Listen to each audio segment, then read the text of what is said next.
And now we have our third speaker, Aline Guillermet, who is a junior research fellow in art history and theory at King's College, Cambridge. And she'll be talking about digital painting, rethinking the gendered self after abstract expressionism.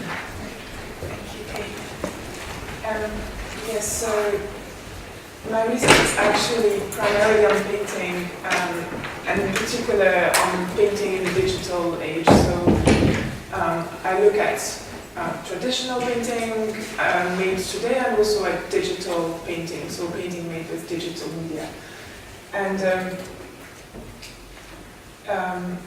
so what I'm going to be talking about today is the legacies of abstract expressionism, what I see as the legacies of abstract expressionism in contemporary paintings, in the work of two different artists, Amy Silman and Petra Courtwright.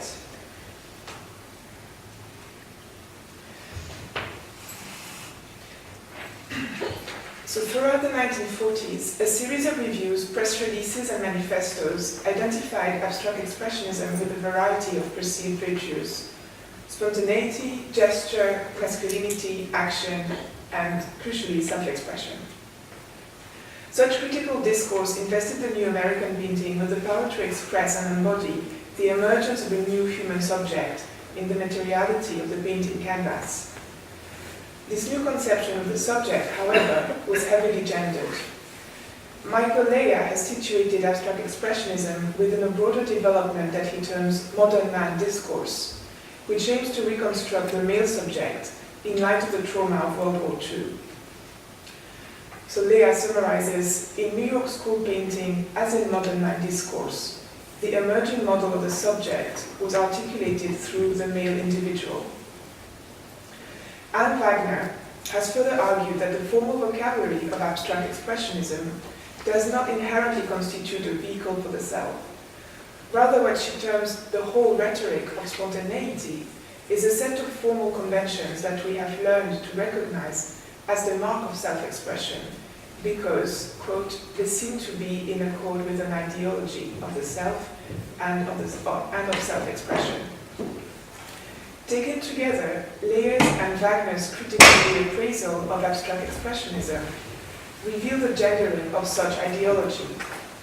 The women painters working alongside their male counterpart, Lee Kreisner, Helen Frankenthaler, Ellen de Kooning, to name a few, were excluded from the new realm of subjectivity that came to be defined through and by gestural painting.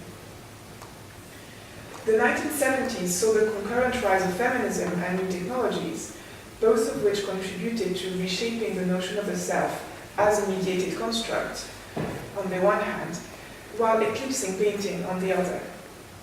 At a time when, as Helen Molesworth writes, the personal was being contested as being not purely that, but also political and public, women artists appropriated video and photography to develop the critical potential of self-representation.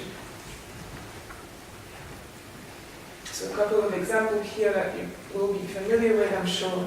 Cindy Sherman's film still series, in which the artist staged herself in a variety of female characters that expose the gendered cliché of Hollywood cinema. And a more recent example that is part of a contemporary trend of women artists now working from within the image economy of millennial culture as a means to expose the constructiveness and dissemination of gender stereotype prevalent online. This is the other image, Amalia Ullman's series Excellences and Perfections, which she posted throughout 2014 on Instagram, and in which she appropriated online stereotypes of women, such as the cute girl, the sugar babe, and the life goddess, to expose the online construction of gender. But what's missing from this narrative is an account of how technology has impacted upon the practice of women abstract painters. More specifically, the question that I will ask in this paper is, how has the digital turn reshaped the artistic negotiation of the female self for women painters today?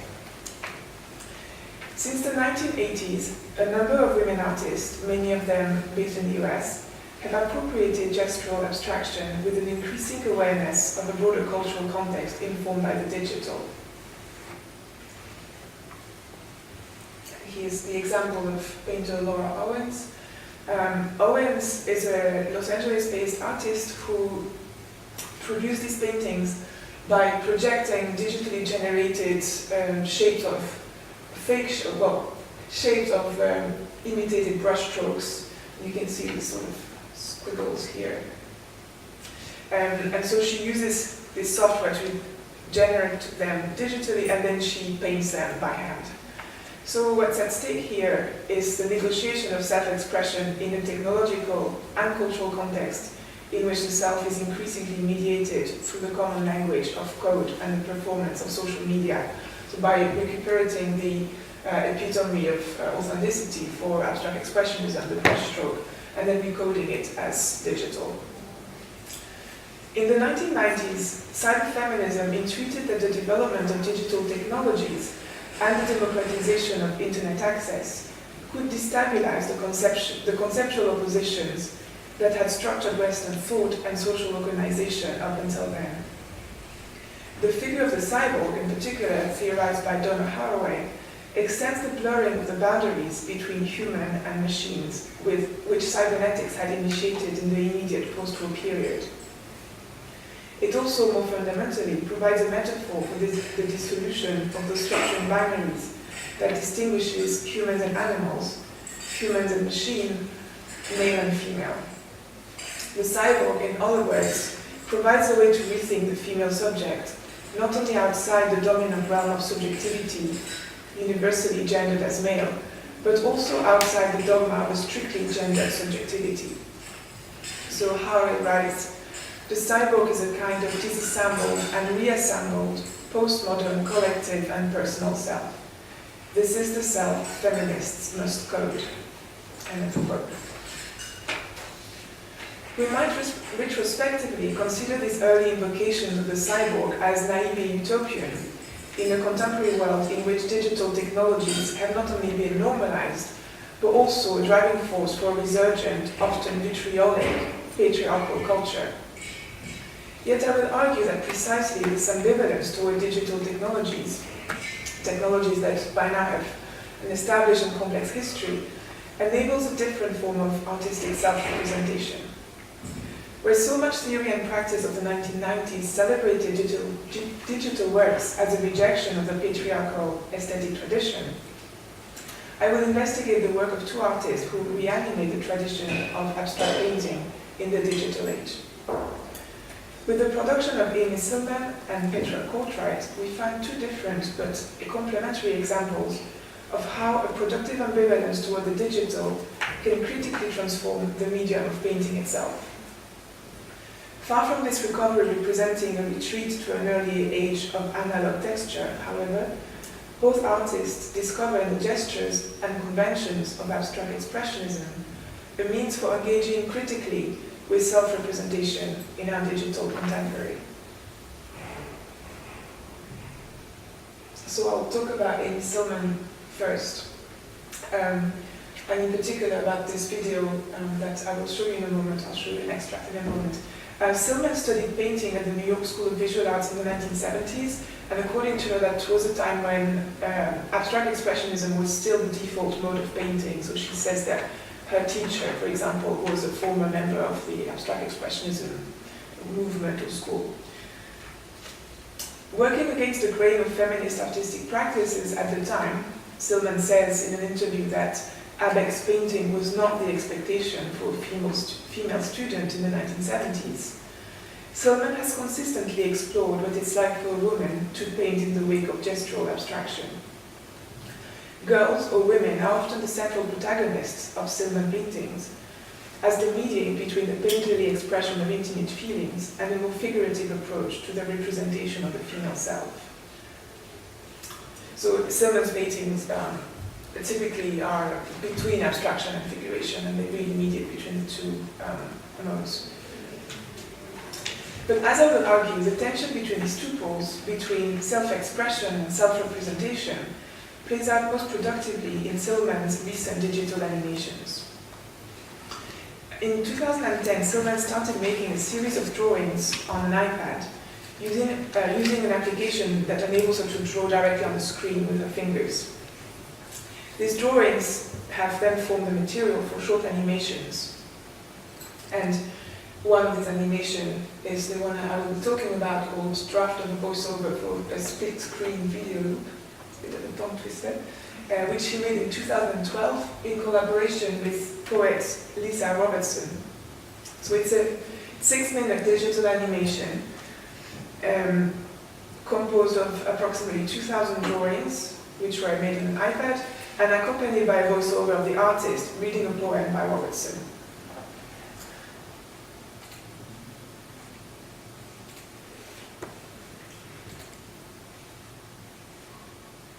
A woman looks openly out of the picture.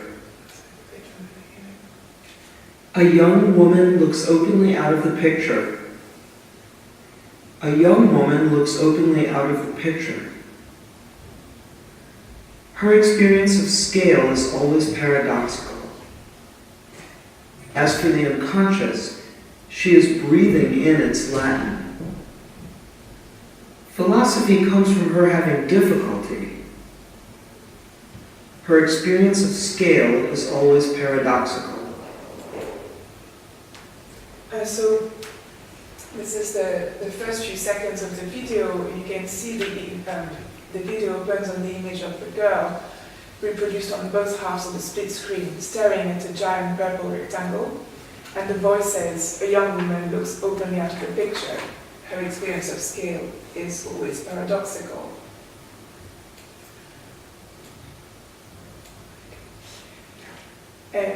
So in these first few seconds, in which the female character observes the purple shape as it moves into a window, then into a wall, the female subject is brought into direct confrontation with what Anne Wagner had termed the core rhetoric of spontaneity. And by this, I mean the abstraction, the brush colors, the imposing scale that we can identify in the figure of the wall here. In these opening seconds, the rapid successions of the digital images and the split-screen display reveal an appropriation of abstract expressionism that simultaneously recognizes its historical gendering and affirms its renewed aesthetic possibilities for the self-representation of women. The monochrome, in other words, figures both as impasse and as potential opening. My claim here is not that the digital medium is inherently liberating for women artists. Like just painting, the numerical representation of digital code is a form of abstraction which was first claimed by men.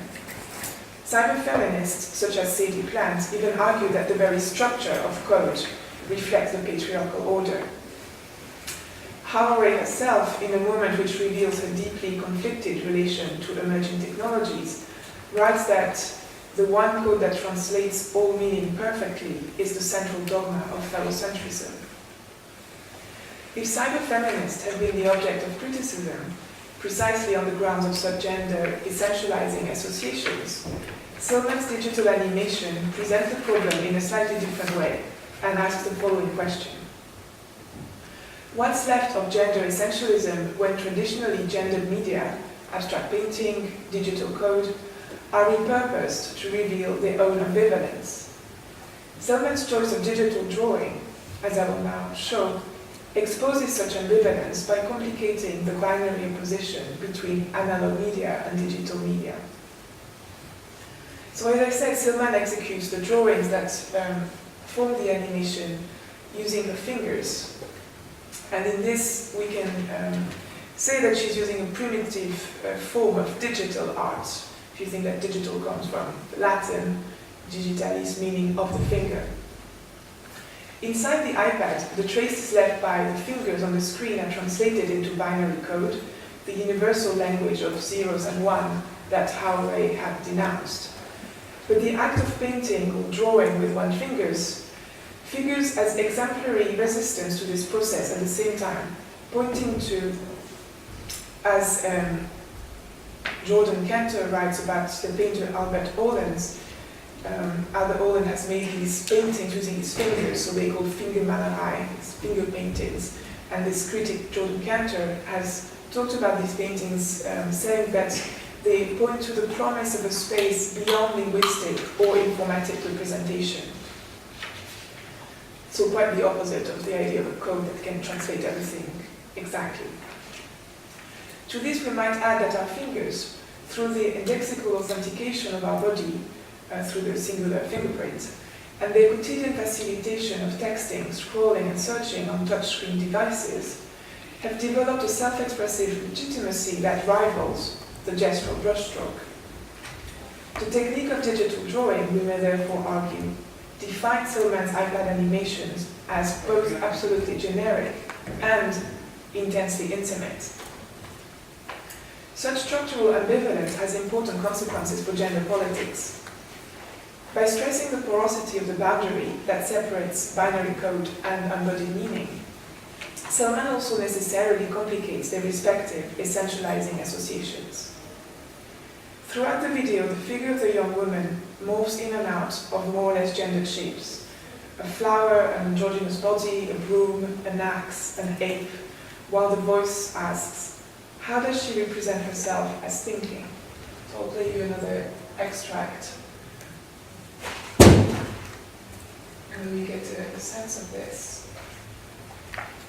And it pours down her face. When it comes to flowers, she is parroting. How does she represent herself as thinking?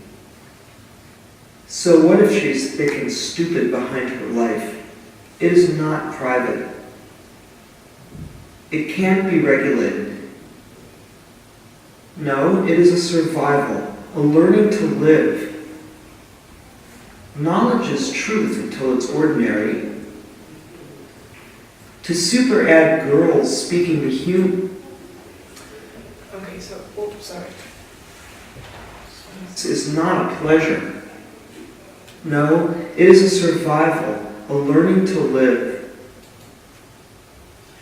So this is the sequence I was talking about. As you can see, the rapid transitions of the video and the distribution of the images on the two halves of the screen rendered keeping up with the transformation difficult. Self-representation never solidifies into a stable, univocal image. And I think it's not so much that the images fail to capture the representation of the self, but rather that they represent the self as a constant processing of images about oneself, images about what it is to be a young woman. The voiceover says a little bit further on, probably what the feminine might mean has to do with the intellectual relationship to change. Thinking, as the animation reminds us, was also traditionally gendered as exclusively masculine.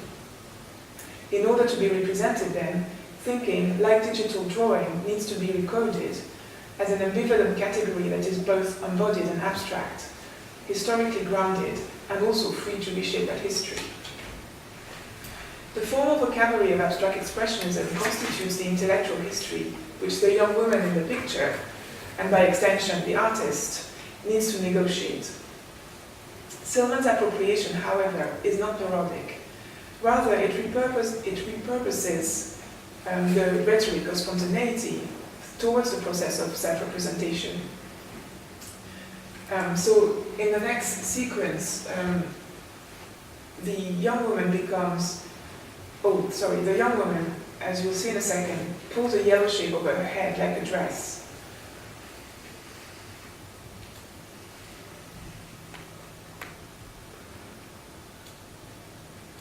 Might mean has to do with the intellectual relationship to change.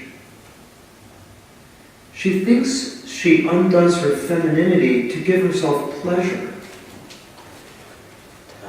So, in this recurring sequence, so the sequence comes back with minor variations throughout the video where she's pulling this abstract shape over her body and turns into this abstract, yellow abstract shape. She becomes a yellow blob herself, egg-shaped and expandable, displayed on both halves of the screen, almost but not quite simultaneously. In this sequence, self-expression appears a not quite fitting garment, a defining trope that's always slightly out of sync. Anticipating the voiceover's complaint later on in the video that none of the forms feel big enough, the young woman in this sequence struggles to fit her body into the dress of abstraction. But the yellow-shaped dress equally struggles to remain within its traditional frame of reference. Abstraction here, rather than affirming the subject as a transparent entity, as it might have done with abstract expressionism, obscures its representation, or the representation of the subject. The dress of abstraction is a constitutive yet brief moment within the broader process of self-representation, which the digital medium allows, revealing the porosity of abstract expressionism's gender procedures. Perhaps not coincidentally, the motif of the dress offers a fitting transition to the work of Los Angeles-based net and digital artist Petra Courtwright. In a recent video entitled All Gold Everything, it is the blurred image of a golden dress taken from a JPEG file of a catwalk model found online. As you see, Courtwright works a lot with found images that she recuperates from online. So it's this image of this golden dress that serves as backdrop and starting point for the work.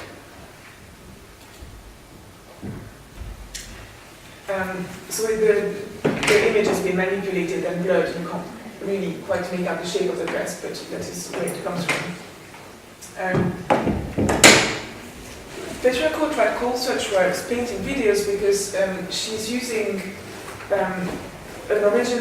she's using a Photoshop composition that she's made by layering lots of different materials found online, and then editing this material into a digital painting, and then she plays a video of that represents how she has composed the composition. It's not very clear, but I'll quote right, perhaps it will be clearer. The painting videos, explains Courtwright, take each layer and work them into the frame using camera motion techniques to create a very subtle, ambient but animated digital image. So it's a little bit tricky to see because they're actually extremely slow processes, but I will, oh, sorry, I think I got it here. I will attempt to show you what I mean by this.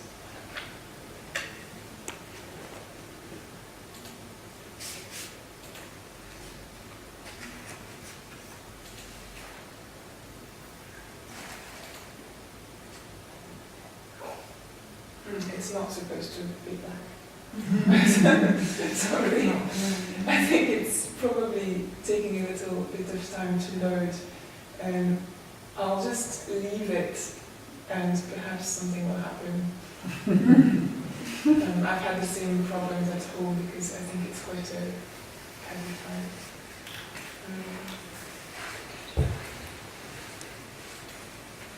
Yeah, I'll just leave it in the background and we can come back to it if it starts working.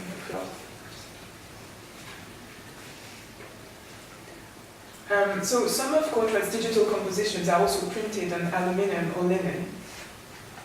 So she has this practice of digital painting, and some are printed, some are displayed as video. That's what I'm saying. Whether they are printed or displayed on a monitor, these works, once they are hung against a gallery wall, demand a certain type of contemplation that we associate with the experience of viewing a painting. Even the painting videos, which stage the slow morphing process of the painterly simulacra, induce an aesthetic response comparable in form, if not similar in content, to that provoked by an analog painting.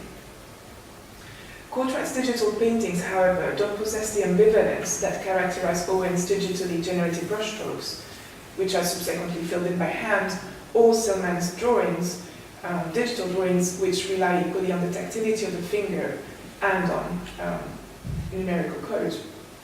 In Courtwright's work, the tropes of gestural abstraction are deployed against the tradition of self-expression.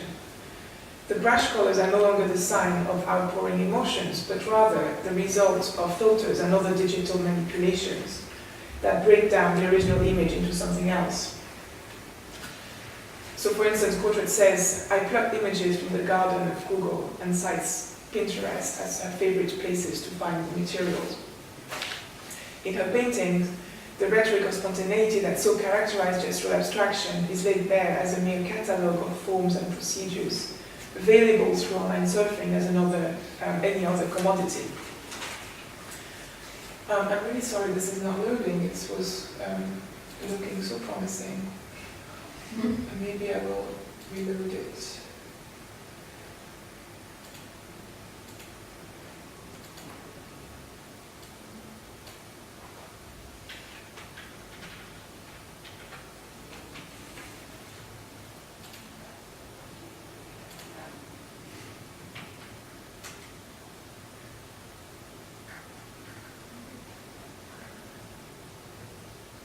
So this is an image of what the composition looks like towards the middle of the video. As I said, it starts with this image of the dress, and then it starts very, very slowly. All of these elements start slowly to be added. That's very, very slow. Imagine a brush stroke that's been created by an invisible brush stroke. It's extremely slow, which is why I thought I would put it in the background. Because you can't really see it happening just like that. You have to look at it for a long time. But I don't know, it doesn't seem to be wanting to play.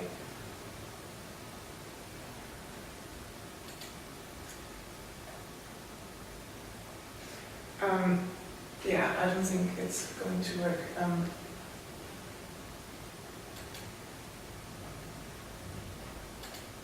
Sorry. So I'll go back to the still and show you later the next step in the video, so you get an idea of the evolution. So my argument here is that the presence of the dress in this painting video suggests that these abstract paintings have something to do with the problematic of self-representation that has been occupying us today. And that's perhaps we need to nuance the interpretation that it's all just about gathering commodities from the internet. How is self-representation modified by abstract painting as a digital process? I suggest approaching this question by considering Courtwright's digital paintings in the light of her earlier video works. And these works are a lot more straightforwardly self-representational. Since the from the mid-2000s, Courtwright had uploaded numerous short videos of herself, many of them shot on a webcam, from the privacy of the bedroom or other unassuming surroundings. This is still from one of them entitled Webcam. The subject of the videos is always the artist herself, although Courtwright asserts that these works were meant to do the opposite of a selfie with its performative aesthetic. So it's a little bit in dialogue with the early presentations, but she's at least arguing that what she does is not performing herself, but doing something different, which is what I'd like to explore. So this video entitled Webcam is a short video which she made using a newly bought webcam, and I believe it was the first one that she made. So she was really playing around with the webcam at that point. The video shows a close-up of the artist's face while the trance track plays in the background, and I'll play it in a second if it will work. Although the artist is facing the camera, she never looks directly at it. Her gaze remains absorbed by the screen in front of her. What she's looking at, we cannot tell, but as the video progresses, effects are gradually overlaid onto her own image along the horizontal and vertical axes of the screen. Puppies and kittens, falling stars and slices of pizza, a cheap default effect that's come apparently with a $20 webcam, start framing her face. And this is where I hope we will have more luck.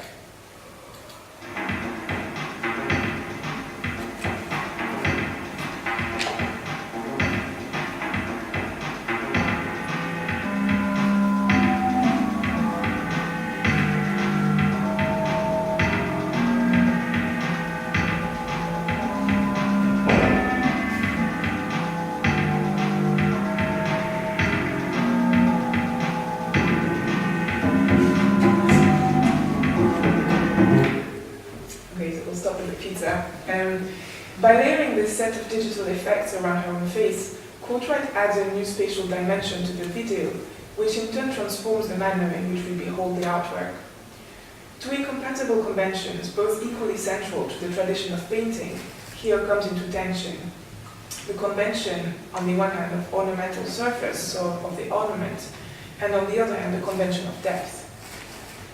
On the one hand, the superimposed pizzas, flowers, and other figures recall the ornamental form of the arabesque, which similarly depicts shells, flowers, and other such form of busy recursive patterns. So, from the Baroque arabesque into the 19th century and the Romantic arabesque, this is quite a popular motive. In the particular case to hand, Courtwright's manipulation of the webcam effects resembles the romantic appropriation of the arabesque, where the patterns increasingly spill beyond the confines of the painterly frame, cancelling the difference between interior and exterior.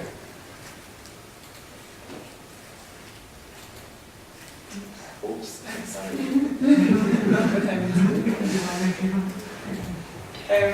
And so by this, I mean to refer to this quite famous work by Filippo Torunga, where, as you can see, the arabesque are supposed to be in the frame, supposed to be framing the picture, but they get almost carried away and start invading the picture frame and also implying that they are coming out of the picture frame.